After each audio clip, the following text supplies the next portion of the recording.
Okay, let's get started. Good afternoon to our guests sitting in South Africa, and good morning to anyone who's stateside. Today, we're going to be chatting about how to get your pension. That might not be the right word because there's a number of different ways of putting it, but let's say for now to get your pension out of South Africa. So let me just start off quickly if I can do an introduction to Emigrate to USA is the business. I'm the founder of Emigrate to USA. It is a website that I created off the back of my own immigration journey. My husband and I immigrated 3 years ago. And I've built a website as a resource for South Africans looking to navigate the US. It contains blogs, articles, service providers, and a whole lot of advice just to make your whole journey just a little bit easier. As part of that, I've also partnered with a number of specialists who help South Africans when it comes to moving, visas, forex, tax advisory. So there's some really great verified service providers that are on the website to assist your journey, and I'm happy to guide you if you need help with anything. So for today, my guest is Mariska de Bruin. She's the director and tax advisor at Mint Accounting and Tax Advisory. Mariska is passionate about tax and specifically international tax. With so many South Africans sort of going abroad, she has assisted and she's dedicated to helping immigrants to navigate the complexities of tax, being tax compliant and efficient in their new country. And in our case, between SA and the US. So her expertise lies in tax planning, tax liability reduction, and tax migration. She has a motto, which is failing to plan is planning to fail. And I think that makes a lot of sense. In fact, in many aspects of immigration, I think if you don't plan properly, you can really come unstuck. But from tax and your finances, I think that's something you really don't want to mess around with. So without any sort of delay, I'd really like to get into our topic for today. And I think a good starting point, welcome, Mariska. Thank you so Thank much for you. taking the time to chat with me today. So, a starting point, this, the wording is often confused, and I know things used to be referred to as financial immigration, which is not a thing anymore. But let's talk about ceasing tax residency. I know that is a hot topic, and I know that is important. Many people say, well, I'm a tax resident in the US. I don't really have any obligations to SARS. I don't owe them anything. Tell us about the importance of getting things right in terms of SARS and your South African tax status when you immigrate. Yeah, so that's such an important thing to get right because once you've left South Africa, you need to do the right thing and seize your residency if you have met the requirements to seize residency. So to start with that is that if you we look at two things when we look at how do you seize your residency. And a lot of people, like you say, just think, I've left, I don't really need to do anything. But if you don't do anything, you face needing to declare your foreign tax in South Africa, which is unnecessary. There could be high tax bills at a later stage. You lose out on all the benefits that you get as a non-resident in South Africa in terms of tax. So the starting point of that is just to look at the ways of seizing residency, right? So we call this seizing ordinarily residence. And this means that if you have no intention of coming back to South Africa, so we look at your intention, is if you have no intention of coming back, you break ordinarily tax residence in South Africa. So if you do break that, you have no intention of going back, then that means the date that you leave South Africa, whether this is now, it's in the future, or maybe it was 5 years ago, 10 years ago even, we backdate that date that you seize residency to that date. So that why it's so important is that if you think about everything that's happened in 5 years or 10 years, not ceasing your residency, that has a lot of tax implications. So ordinarily residence is that if you have no intention of coming back, you break tax residency on the date that you left South Africa. So that's the one test that we look at when we see, are you a tax resident or not? The second one is we look at the tax treaty and the double tax agreement between South Africa and the USA. So in the USA, once you have a green card or you meet the substantial presence test, then you would become a tax resident in the USA. And from the clients that I worked with, they mostly get their green card before they meet the substantial presence test. And at that date, they would then cease tax residency. We, of course, look at a few things, a few different tests, and we call it the tiebreaker clause. And I won't go too deep into it now, but basically, there's 5 questions we ask. So the test here is, do you have an intention of coming back to South Africa? If the answer is yes, then you remain an ordinarily tax resident. And we then ask, do you have a green card? And do you meet the substantial presence test, or do you meet the substantial presence test? So if you then do, then the DTA between South Africa and the US ask, do you have a permanent home in the US? So if you live there, then obviously you do have a permanent home. And that means that you don't have to own it, you just rent it, so you have a permanent home. If you still have a permanent home in South Africa as well, because maybe you didn't sell it, you're renting it out, or you're just keeping a family home, then that means that you still have a permanent home in South Africa, and we can't necessarily immediately determine if you break tax residency. But if you've got the permanent home in the US because you live there and you don't have a property in South Africa that you own, then you only have a home in the US and you break tax residency in South Africa. So if you meet any of these tests, and there's more tests that we can get in just now, I just want to answer your question really, is that if you either are not an ordinarily resident or you meet the tax treaty rules of having a green card and only having a permanent home in the US, you break tax residency. And if you do not inform SARS of that fact, that means that you are still seen as a tax resident in the eyes of SARS. And they would then expect you to declare your foreign earnings to SARS, which obviously you do pay tax in the US, there will be tax credits, but it does complicate things quite a lot if you do not just seize your residency and finalize your tax matters. Okay. Okay, so it's got to kind of do with where in the world you are to determine that. So once we sort of tick those boxes, I know that many people are coming over at an age where they have built pensions, they have built savings in South Africa.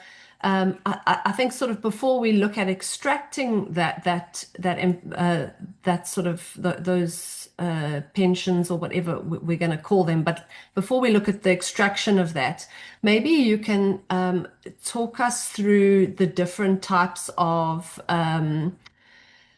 pensions. My husband's in finance. I'm not. You can hear I'm sort of already getting stuck over the words here. But pension, RA, preservation funds, provident funds. I mean, and I know the words, but I don't know what they mean.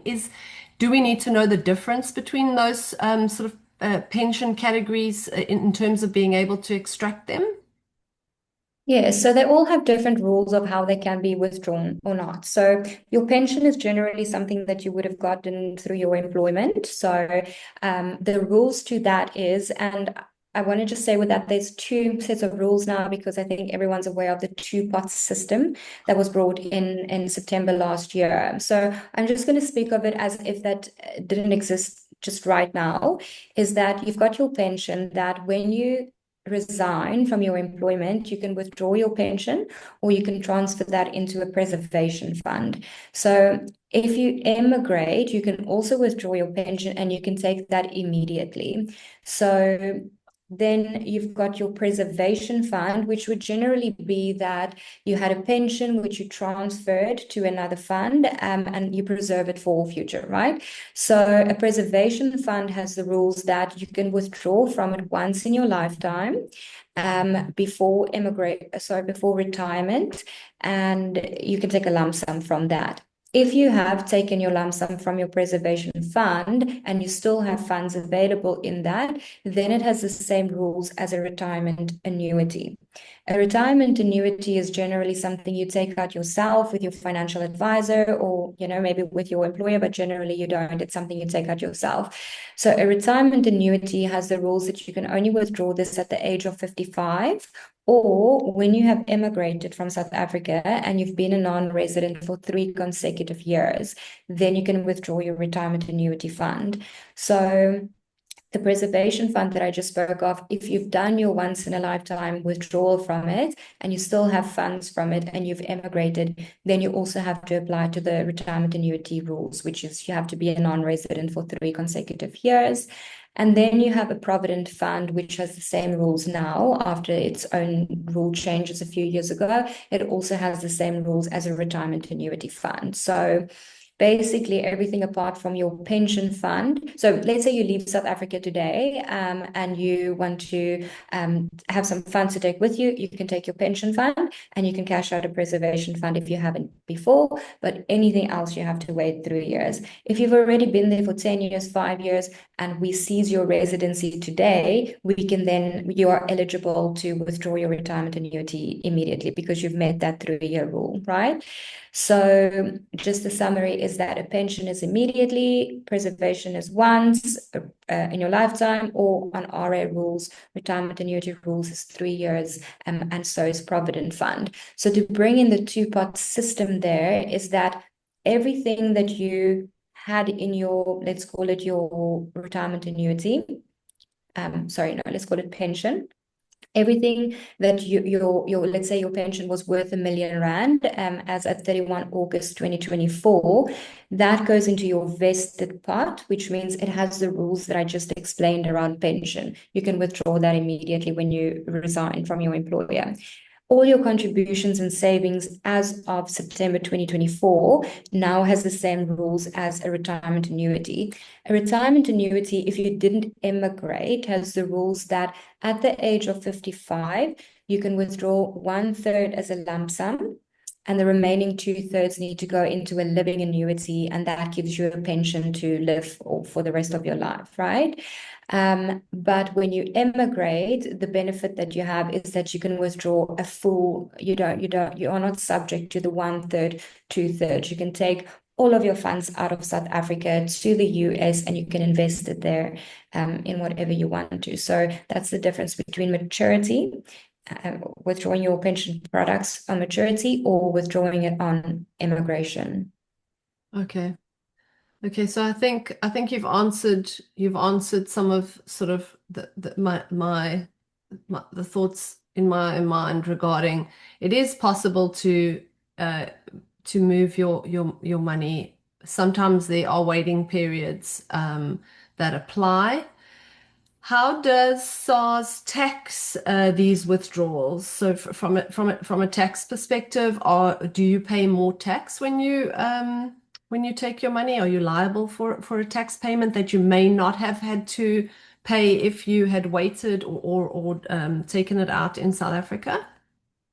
Yes, so there is a higher tax rate, and it's almost like being penalized for taking your retirement out of the country earlier. So if you take your retirement annuity or your pension or whatever out at the age of 55 at maturity, you get the first 550,000 Rand tax free.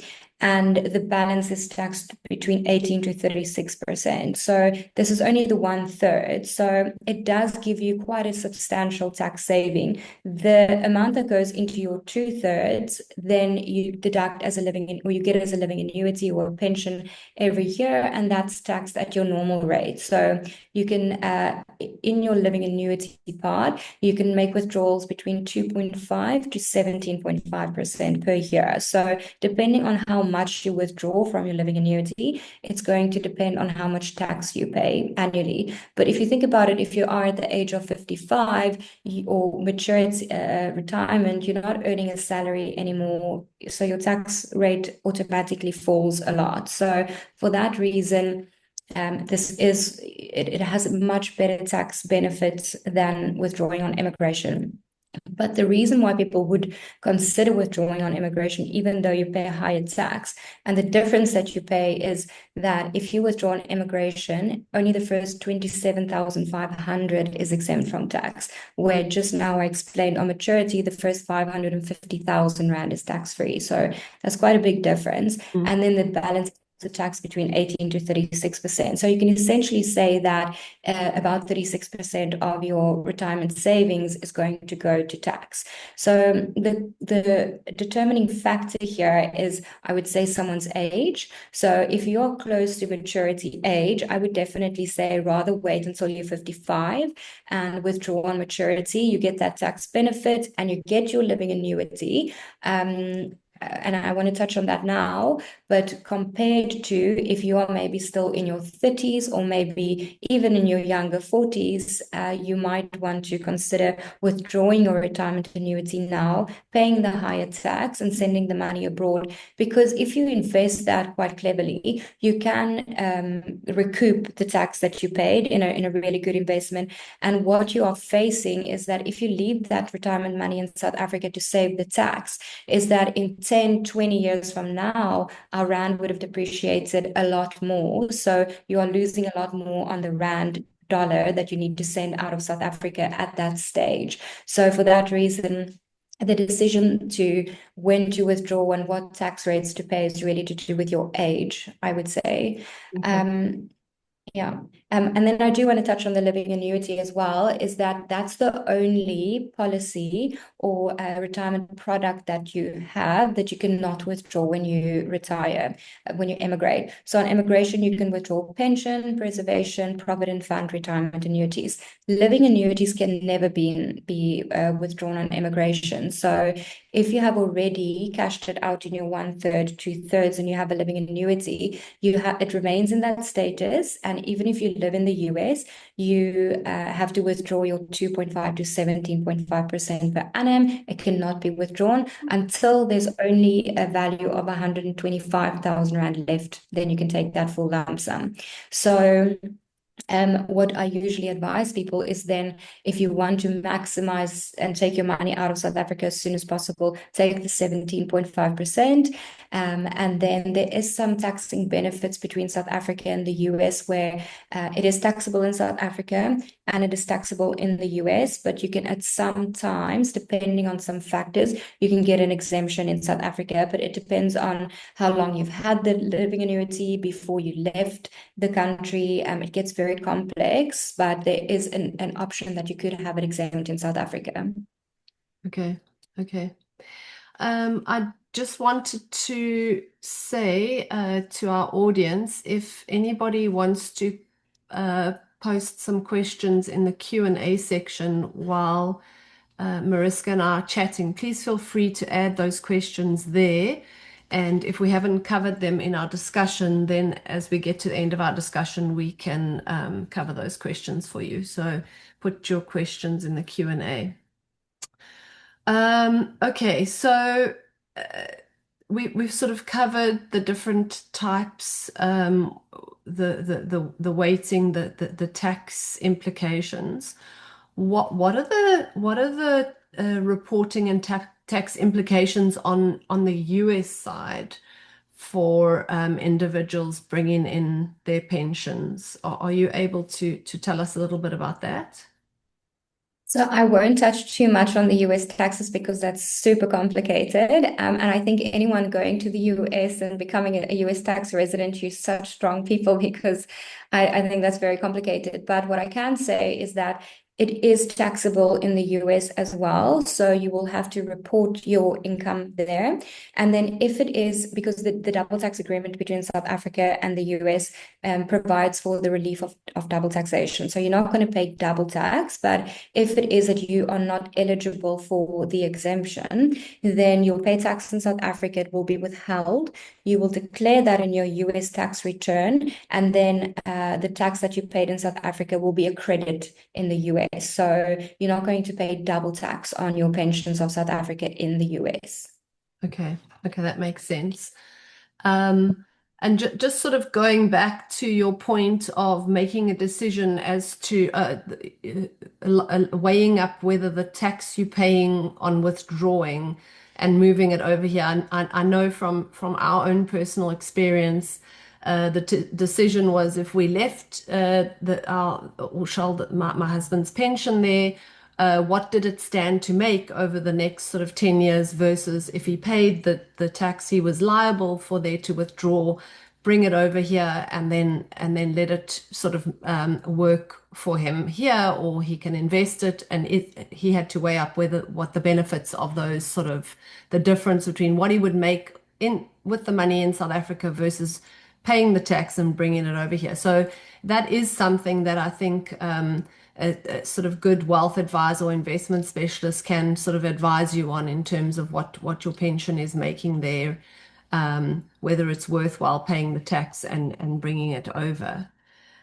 Um, can you sort of just guide us here and point out some common mistakes that you've seen? You've dealt with a lot of people that have immigrated.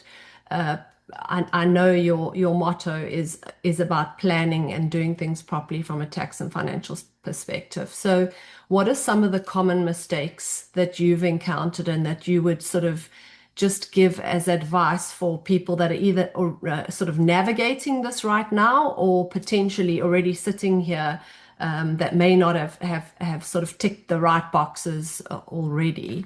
Can you just sort of guide us on some of those mistakes and pitfalls to maybe avoid? Yeah. So one that I hear a lot, and it's a misconception, is that a lot of people say, okay, I've lived South Africa, I'm in the US, I don't need to do anything. I've immigrated, I don't need to do anything.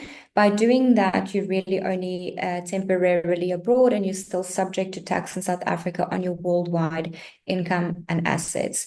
So the reason why people think they don't have to do something is because, well, there's two things. Is that one, that I feel like financial immigration, which used to be the process in the past, brought up a lot of negative press and fear-mongering articles in the media. So for people thinking, oh, I need to financially immigrate, it's this big process, and I don't know if I can do it. And what I hear people emailing me about is saying that I can't financially immigrate because I still have my retirement annuity in South Africa and I don't plan to take it out yet, or I haven't been out for 3 years, so I can't financially immigrate, or I'm not sure, what my plans for the future is, so I can't financially immigrate. So really, it's just about the I would say the fear mongering is that financial immigration doesn't exist anymore. It used to be this process through the Reserve Bank where they placed your immigration on record from an exchange control perspective. And SARS was really in the picture only to give them a tax clearance certificate. That was it. And so many things fell through the crack with SARS, which is why now we are getting so many queries from SARS for people who have left and done the old financial immigration process. But the mistake that I feel people make is overcomplicating it and overthinking it. It's really an extremely simple process. We call it tax migration. And what it involves is seizing your residency with SARS. And if you have been out of the country for 3 years and you have a retirement annuity, it involves withdrawing that and paying your tax through that process. And then after that, we look at, do you have any remaining income or assets in South Africa, and can we deregister your number, your tax number? So it's really an extremely simple process. And I know that to me, I may be oversimplified because we've done it so much and we work with this on a daily basis, but it is a simple process. It's a lengthy process. It can sometimes take 4 to 5 months to get the whole seizing of your residency and getting your RA out of the country and getting deregistered can sometimes take up to 2 years.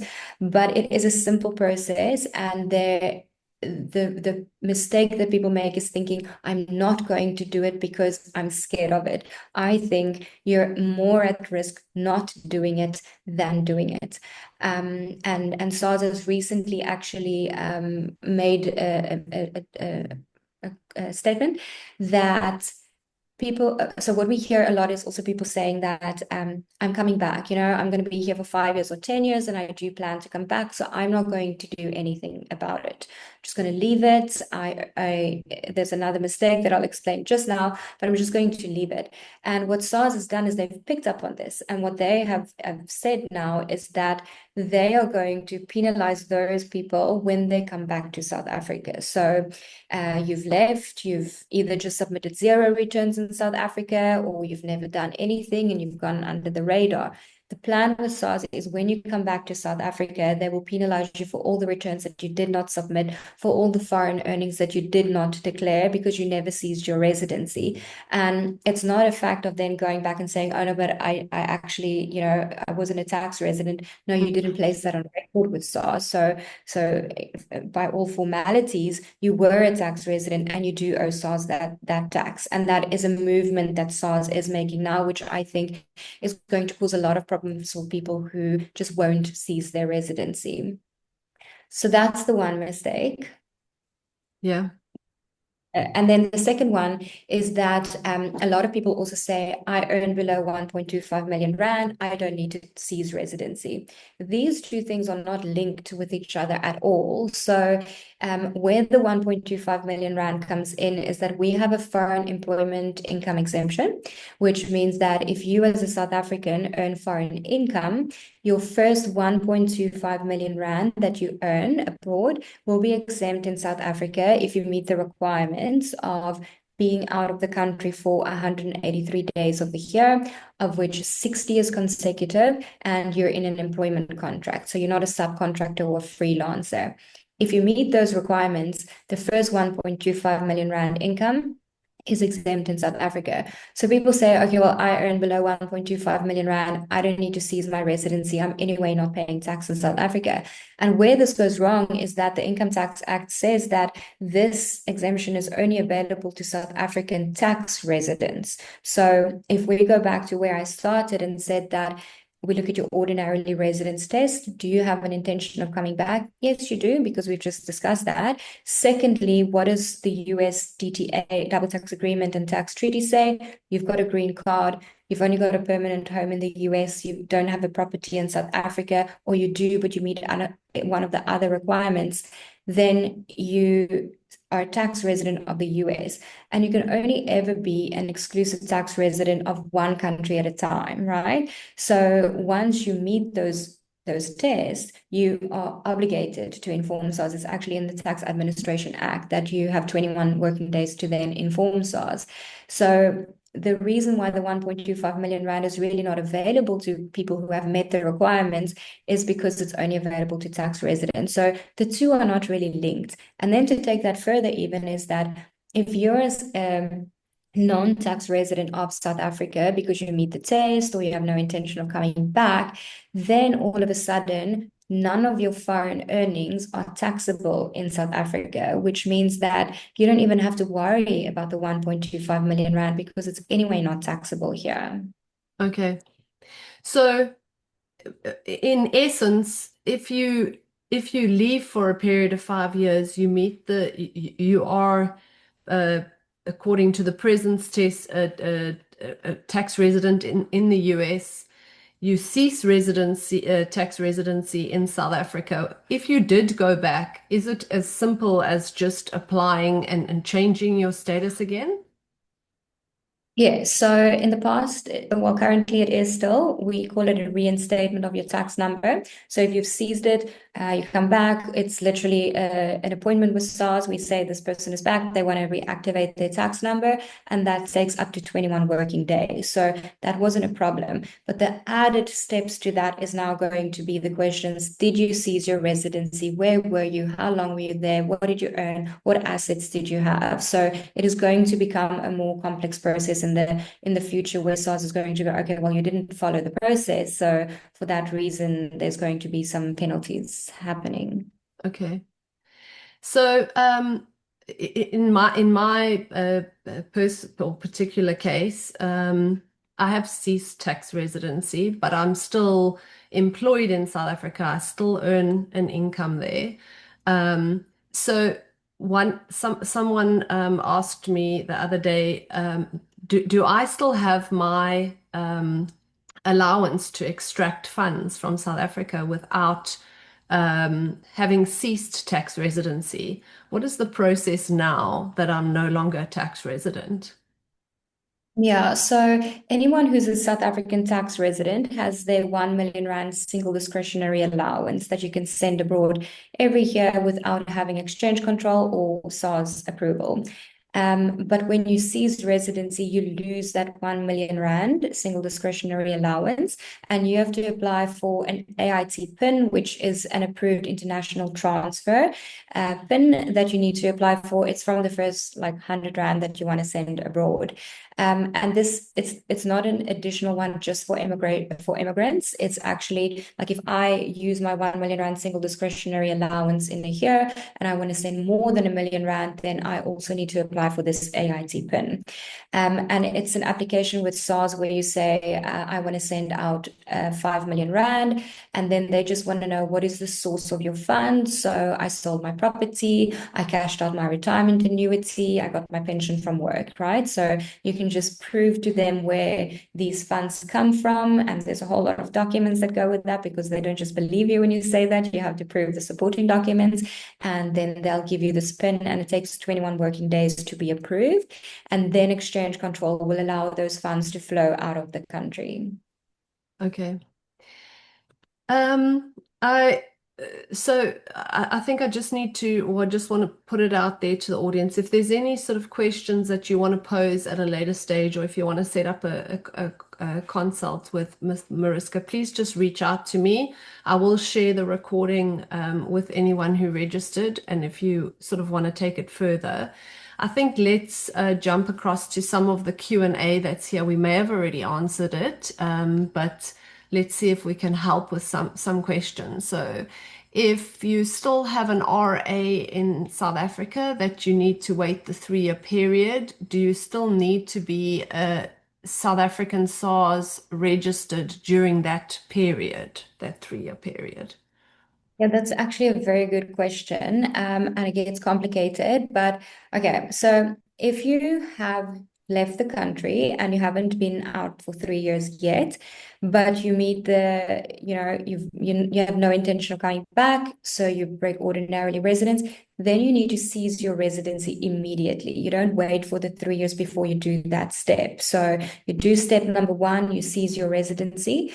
And then SARS will know that you're a non-resident. So in the period of waiting for your retirement annuity to pay out, you cannot deregister your tax number. It needs to stay active and it needs to stay compliant. So during that 3 years, you need to still declare tax returns to SARS. And once you're a non-resident of South Africa, only your South African source-based income will be taxable here. So maybe you still have a bank account where you're earning some interest that needs to be declared to SARS, although as a non-resident, you get an exemption on that interest. So, we've got a really good interest rate in South Africa. So non-residents have the benefit of putting some money in the bank in South Africa and earning interest, but it's not taxable here, which is really great for them. Or maybe you still have property in South Africa and you're renting that out. That income needs to be declared to SARS. Or maybe you're earning dividends from a South African perspective. That's still taxable here in South Africa. So during the 3-year period where you wait for your retirement annuity to be cashed out, you need to still submit tax returns, even if it's a zero return. So if you didn't earn any income in South Africa, in the past, we would just not submit that for our clients because they didn't earn anything. SARS would then issue admin penalties because the return was not declared. Obviously, we can dispute that because they didn't have any income. They didn't need to submit a return, but it costs more expensive because you still need to submit the tax return, a zero return, and then we need to dispute that admin penalty. And most of the times, our fees are more expensive than the admin penalty, which is like 250 Rand a month, that it's overdue. So that's why we advise our clients now just to submit zero returns for that 3 years, even if you didn't earn anything, just to stay compliant. Because when you withdraw your retirement annuity, you need to apply for that AIT PIN, and the AIT PIN will only be approved if your profile is compliant. You need the AIT PIN because you're going to be sending these funds abroad, so exchange control wants that. Then you can apply for the retirement annuity withdrawal, and then they look at your SARS profile again, which also needs to be compliant. So it's just very important to keep your tax number active and compliant while you wait for your retirement annuity to cash out. If after you've cashed out your retirement annuity and you have no more income or no more assets left in South Africa and you've ceased your residency, then we can deregister your tax number, and that way you are final with SARS. It's done. It's a lengthy process as well. SARS says they take 90 working days, but in actual fact, it's many, many more. So it gets done, but it just takes some time to finally get it over the line. Is there if you don't deregister that tax number, are there any implications of that? If you've ceased tax residency, you're not earning anything, you don't have any interest, you don't have anything happening in South Africa, are there complexities of not deregistering your tax number? Yeah, so just that SARS could expect you to submit tax returns Okay. unnecessarily, right? So you just have to continue with that. Okay. Okay, got it. And then I think you may have touched on this, if I'm right, you said it kind of can range between 3 months and 2 years. But the question is, how long does the process of ceasing tax residency typically take? I would imagine that differs from person to person. It does differ based on a lot of factors. So once we submit, okay, so there's a few steps in the process. So the first one is to cease your residency with SARS. That application with SARS takes 21 working days. So that's basically a month. So up until that point, we liaise a lot via email, and there's a lot of documents that we need to get. So that process can take about a month to get all the documents, get everything in order. Then we submit the application to SARS. That takes another month. So you'll be seized, your residency will be officially seized after a month. SARS issues you with a notice of non-resident letter, and that's your proof that you have ceased residency. So if you then have already been out of the country for 3 years and you do want to withdraw your retirement annuity, the second step in this tax migration process is the AIT application, which I've just explained. That takes another month to be approved. Then after that, we facilitate the entire process to withdraw the RAs, the retirement annuity or pension, whatever policies you have. And the reason that we help our clients with that is just because dealing with the fund houses in South Africa is almost worse than dealing with SARS in South Africa. And it's quite a long, tedious process. And we have a team who phone the fund houses like every second day to follow up on this. And we find if you don't, you're going to wait months. And we've also had clients who said, no, they're going to do it themselves. And they always come back because it's so difficult dealing with the fund houses. So that process typically takes about 6 to 8 weeks. And that is applying at the fund house to withdraw the policy, they disinvest the policy, and then they apply at SARS for a tax directive, which we facilitate that process. We keep on following up with SARS, submitting supporting documents, all of that. That takes 6 to 8 weeks. So you're looking at about 3 to 5 months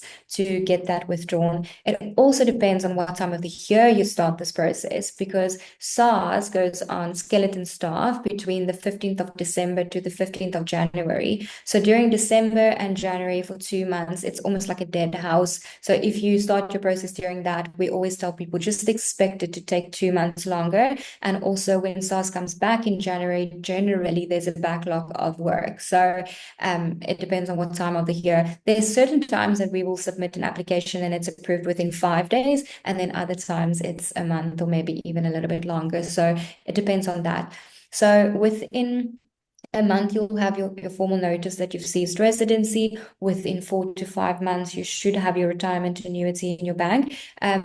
There is another step in that process is that the fund house will only pay your retirement annuity out to a South African non-resident bank account, and we facilitate that process as well. So we work with forex intermediaries to open a non-resident bank account, and then they will send the funds. So that would be like between like 4 to 5 weeks, you'll have your funds in the foreign country.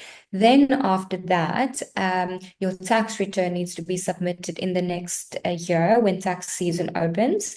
And then once that tax return has been assessed by SARS, then we can deregister the tax number. And that entire process can take your tax migration process up to 2 years sometimes, depending on when the tax season falls, how long they take to assess your tax return, because when you cease residency, there's a manual intervention. They look at was everything dealt with properly, and that sometimes takes longer to assess. So the full process to get deregistered can take up to 18 months to 2 years. Okay. I think we have covered the question. This one, how does one go about managing the 1 million offshore allowance, considering the implications of RA's provident funds as well as moving shares and cash? How difficult is it to get a PIN above the 1 million cap? It's quite an easy process as well. As long as all the documents are in order, then it's an easy process. It takes the month, like I say, and generally we will request the correct documents. We know what's requested from SARS, and then we'll only submit the application once we know everything is correct. So it's not a difficult process. You just need to be able to prove you've got the funds. So let's say that you have shares that you cashed out. You need to provide just prove to SARS your the statement of the policies that you cashed out, or if you sold the property. SARS also wants to see your bank account, that funds are physically in your bank account. So it's a current bank statement showing the funds that you want to send out with all the sources of those funds. So it's not a long process at all. How to manage the 1 million rand. This is really something that you can do either before you've placed your residency on record with SARS or before you've left the country. So if you know that you are leaving next year, then I would suggest that you start sending funds out now using your 1 million rand. And if you're a family, you can send 2 million rand, right? So you can start cashing out some funds now, and then in so your 1 million rand single discretionary runs from the 1st of January until the 31st of December. It resets on the calendar year. So you can send funds out now until the end of December, and then as soon as January strikes, you can send out another 2 million rand if you're a family. So if you haven't emigrated yet, you can start cashing out some of your funds to make use of your 1 million rand. Okay, great. We have a question. This is around inheritance. Are you able to receive an inheritance from your South African parents if you are no longer an SA tax resident? Yeah, so that's, I think, probably also one of the most reasons why people cease their residency is because exchange control has placed a block on it if you haven't. So current rules and legislation is that if you are living in a foreign country and you want to send your inheritance out of the country, exchange control will only allow it to leave South Africa if you have certain things in place. So there's different rules. If you were ever registered for tax in South Africa, then exchange control wants your notice of non-resident letter proving that you've ceased residency. or if you've never been registered for tax in South Africa because maybe you left as a child, then you don't have to register for tax. If the inheritance is below 10 million Rand, exchange control will allow that to leave the country. But if it's above 10 million Rand, then we just apply for a manual letter of compliance from SARS, and the exchange control will allow the funds to flow. You don't need to then register a tax number. So those are the two. And something that's quite important that I advise people who are doing estate planning is that if you are a South African and you have a South African will, but you have beneficiaries of your will that lives in foreign countries, then you have to advise them that they are going to have problems receiving their inheritance if they do not cease their residency. So it's also, that's one of the things, planning ahead of the time is very important. I actually had a client who I did tax advice for, where she had foreign beneficiaries, and they had all sorts of problems where we could not seize their residency.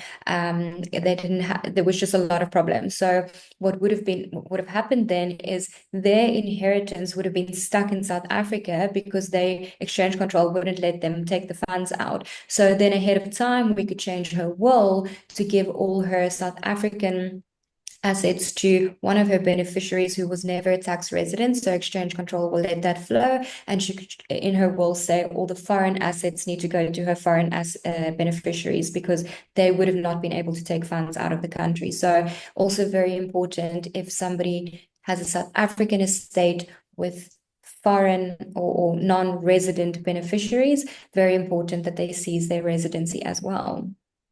Okay. That's some really good advice. There's a question around that withdrawing. Won't SARS query details or balances of your foreign bank account if you start withdrawing your discretionary 1 million before you immigrate? Also, how do you open a foreign bank account from South Africa and not living in the US? Um, I Okay.